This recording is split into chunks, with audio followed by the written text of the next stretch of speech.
തെരഞ്ഞെടുപ്പ് പ്രചാരണത്തിന്റെ അവസാന ലാപ്പിൽ ഓരോ വോട്ടും ഉറപ്പിക്കാനുള്ള ഓട്ടത്തിലാണ് പത്തനംതിട്ടയിലെ സ്ഥാനാർത്ഥികൾ. പ്രചാരണത്തിൽ ഇടത് വലത് മുന്നണികളെക്കാൾ ബഹുദൂരം മുന്നിലെത്താൻ കഴിഞ്ഞതിന്റെ ആത്മവിശ്വാസം NDA ക്യാമ്പിനുമുണ്ട്. വിവരങ്ങളുമായി പത്തനംതിട്ടയിൽ നിന്ന് മിഥുൻ മുരളി ചേരുന്നുണ്ട്. മിഥുൻ, പരസ്യ പ്രചാരണത്തിന്റെ അവസാന മണിക്കൂറുകളിലേക്ക് സംസ്ഥാനത്തെ എല്ലാ മുന്നണികളും കടക്കുകയാണ്. ജനവിധി മറ്റന്നാളാണ്. അവരുടെ മനസ്സിൽ ഇടം പിടിച്ച് വോട്ട് ഉറപ്പിക്കാനുള്ള പരമാവധി ശ്രമം. എങ്ങനെയാണ് മുന്നണികളുടെ ഒരു പ്രചാരണ രീതി പത്തനംതിട്ടയിലേത്? മിഥുൻ എങ്ങനെ വിലയിരുത്തുന്നു?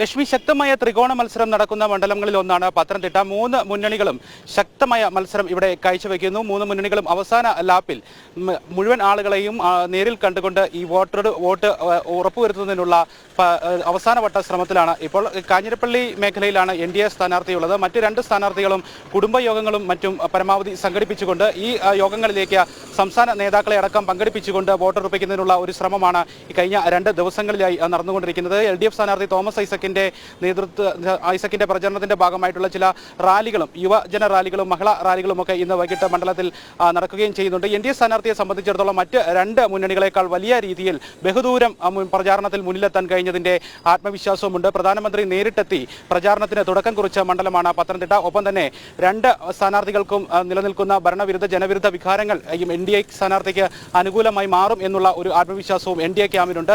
അപ്പോൾ NDA ക്യാമ്പിനെ സംബന്ധിച്ചിടത്തോളം പത്തനംതിട്ടയിലെ NDA സ്ഥാനാർത്ഥിയെ സംബന്ധിച്ചിടത്തോളം അനുകൂലമാകുന്ന ഘടകങ്ങളിൽ ചിലത് ഇവയൊക്കെയാണ്. ഒന്ന്, പ്രധാനമായിട്ടും കഴിഞ്ഞ 15 വർഷമായിട്ട് ഈ മണ്ഡലത്തിൽ നിന്റെ പ്രതിനിധിയായിട്ട് പാർലമെന്റിലേക്ക് തെരഞ്ഞെടുക്കപ്പെട്ട ആന്റോ ആന്റണി മണ്ഡലത്തിന് വേണ്ടി പ്രത്യേകിച്ച് ഒന്നും ചെയ്തിട്ടില്ല. എടുത്തു പറയത്തക്ക ഭരണ നേട്ടങ്ങളൊന്നും അദ്ദേഹത്തിന് ഇല്ല എന്നുള്ളൊരു കാര്യമുണ്ട്. മണ്ഡലത്തിൽ സ്ഥാനാർത്ഥിയെ കാണാനില്ല എന്നുള്ള ഒരു വികാരമാണ് ഈ വോട്ടർമാർക്കിടയിലുമുള്ളത്. ഈ ഒരു കാര്യം കൃത്യമായി ജനങ്ങളിലേക്ക് എത്തിക്കുന്നതിനും മണ്ഡലത്തിലെ വികസന മുരടിപ്പും കഴിഞ്ഞ നാളുകളിൽ മണ്ഡലത്തിൽ ഉണ്ടാകാത്ത യാതൊരുവിധ അടിസ്ഥാന സൗകര്യ വികസനങ്ങളിലടക്കം മണ്ഡലം നേരിടുന്ന പ്രതിസന്ധികളും ബുദ്ധിമുട്ടുകളെല്ലാം സാധാരണ ജനങ്ങളിലേക്ക് ബോധ്യപ്പെടുത്തുവാൻ NDAയുടെ ക്യാമ്പിന് സാധിച്ചിട്ടുണ്ട്. ഒപ്പം തന്നെ LDF സ്ഥാനാർത്ഥിയെ സംബന്ധിച്ചിടത്തോളം കേരളത്തെ കടക്കണിയിലാക്കിയതിന്റെ ഉത്തരവാദിത്വം പേറുന്നയാളാണ് തോമസ് ഐസക്. ഈ ഒരു കാര്യവും ജനങ്ങളിലേക്ക് എത്തിക്കുന്നതിനും NDA ക്യാമ്പിന് കൃത്യമായി സാധിച്ചിട്ടുണ്ട്. ഇങ്ങനെ 2 മുന്നണികളുടെയും സ്ഥാനാർത്ഥിക്കെതിരെ കൃത്യമായിട്ടുള്ള ജനവിരുദ്ധ ഭരണവിരുദ്ധ വികാരം നിലനിൽക്കുന്നുണ്ട്. ഈ ഒരു സാഹചര്യത്തിലാണ് ഒരു മണ്ഡലത്തിന് പ്രതീക്ഷ എന്ന രീതിയിൽ മണ്ഡലത്തിൽ ഏതെങ്കിലും തരത്തിലുള്ള വികസന മുന്നേറ്റങ്ങൾ സാധ്യമാക്കണമെങ്കിൽ വളരെ വേഗത്തിലുള്ള അടിസ്ഥാന സൗകര്യ വികസനങ്ങളിലടക്കം മുന്നേറ്റം സാധ്യമാകണമെങ്കിൽ കഴിഞ്ഞ 10 വർഷക്കാലം നരേന്ദ്രമോദി സർക്കാരിന്റെ ഭരണ വികസന നേട്ടങ്ങളുടെ ഭാഗമായിട്ടുള്ള തുടർച്ച കേരളത്തിലേക്കും പ്രത്യേകിച്ച് പത്തനംതിട്ട മണ്ഡലത്തിലേക്കുമൊക്കെ സാധ്യമാകണമെങ്കിൽ അത് NDA സ്ഥാനാർത്ഥിയുടെ വിജയത്തിലൂടെ മാത്രമേ സാധ്യമാകുള്ളൂ എന്നുള്ളൊരു കാര്യം സാധാരണ ജനങ്ങളിലേക്ക് എത്തിക്കുന്നതിന് NDA ക്യാമ്പിന് സാധിച്ചിട്ടുണ്ട്. ആ ഒരു ആത്മവിശ്വാസം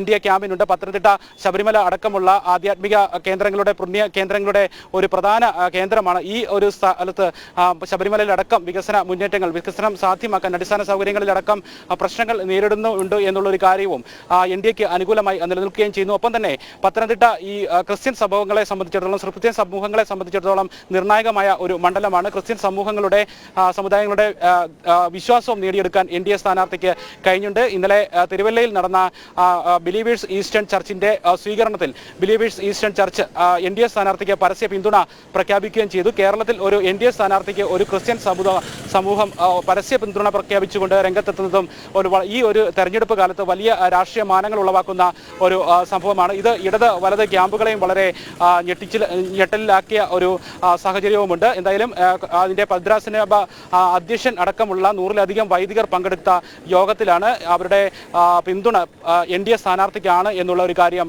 പറഞ്ഞത്. അങ്ങനെ ക്രിസ്ത്യൻ സമുദായങ്ങളുടെയും സാധാരണ ജനങ്ങളുടെയും മറ്റ് വിഭാഗങ്ങളുടെയും എല്ലാം വിശ്വാസം നേടിയെടുത്തുകൊണ്ട് ഈ തെരഞ്ഞെടുപ്പ് പ്രചാരണത്തിൽ തന്നെ വളരെ വേഗം മുന്നിലാകാൻ NDA ക്യാമ്പിനും കഴിഞ്ഞിട്ടുണ്ട്. എന്തായാലും 3 മുന്നണികളും ശക്തമായ പോരാട്ടം ശക്തമായ മത്സരം കാഴ്ചവെച്ചുകൊണ്ട് ഈ സാധാരണ ജനങ്ങളെ അടക്കം നേരിൽ കാണുന്നതിനുള്ള അവസാനവട്ട തന്ത്രപ്പാടിലാണ് ഇപ്പോൾ മുന്നോട്ട് പോയിക്കൊണ്ടിരിക്കുന്നത്. ലക്ഷ്മി, മിഥുനാണ് വിവരങ്ങൾ നൽകിയത്.